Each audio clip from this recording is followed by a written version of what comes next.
سر یک نقطه که جزء عقیده است، ولا و برا. وقتی مؤمن شدی با کافر مکمل دشمنی را اعلان بکو، دوستی را با مسلمان اعلان بکو، معنای ولا و برا را بدان. به الله قسم اگر 100 حج بکنی، 1000 قربانی بکنی، هر روز نماز بخوانی، که وقتی محبت با یهود و نصارا داشتی، اگر محبت با یهود و نصارا داشتی، به الله قسم اگر جنت بروی ببین.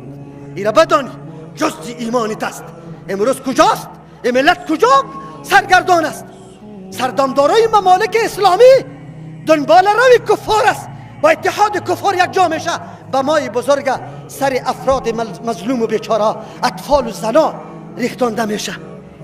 ببینید شما به چشم سر نمیبینی، خب مشاهده نمیکنه. بازم خود حق میده که انتقاد سری مسلمان بکنه، بازم خود حق بری خود میده که از واب بدگویی بکنه. خیلی خوب، بازورم به تقلیدی رسانه های دشمن، رسانه هایی که به جز از اخباری واژگون و غلط و معرفی کردن چهره اسلام به مردم به غلطی او را معرفی میکنه، تو دنبال از او روان هستی، قضا و فیصله را اینجا کرده رویستی. چی گپ است؟ لااقل توقف خو بکن، لااقل همین قدر بگو که ما از اینجا تا اونجا فیصله نمیتونم، الله میدونه.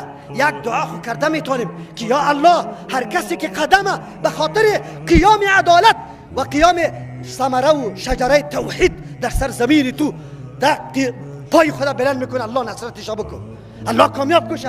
همین قدر دعا خو میتونی، همین قدر گفته خو میتونی. به الله قسم پیش الله رفته نیستیم. الله متعال بر ما میگه لقد كان لكم اسوة حسنة في ابراهیم والذین آمنوا معه. الله بر ما یاد میکنه، بر ما میگه بر شما نمونه الگو موجود است. کسی که قابل اقتداست، اهلیت اقتدار داره، او موجود است، شما از او اقتدا و پیروی بکنه. امرای ابراهیم علیه السلام و کسی که ایمان قطعشان است چه گفتن؟ و اذ قالوا لقومهم انا براء منکم و مما تعبدون من دون الله. ابراهیم علیه السلام بعد از شناخت توحید ولا و برا را میشناسه، مقاطعه اعلان میکنه، به مردم میگه در آن وقتی که به قوم خود اعلان میکنه انا براء منکم تعبدون من دون الله، ما بیزاری را اعلان کرده نیستیم، مقاطعه میکنیم از خودتان و از آن چیزی که شما عبادت میکنه. نظام طاغوت، نظام دموکراسی الحاد است یا نه؟ در مقابل دین اسلام هست یا نه؟ چرا مردم همو قسم روان است؟ چرا تسلیم میکنه؟ چرا؟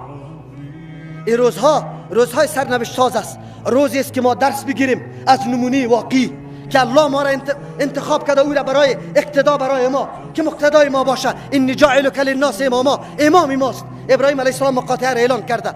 موضوع ما امیسته که ولا و برا جزء ایمان است. این را دقیق شویم، ارزیابی کنیم، نواقض اسلام بدانیم که ایمان ما توسط چی میده میشه، بدانیم سیاست استعمار و کفری را امروز درک بکنیم که از کدام نقطه چه قسم شکار میکنه.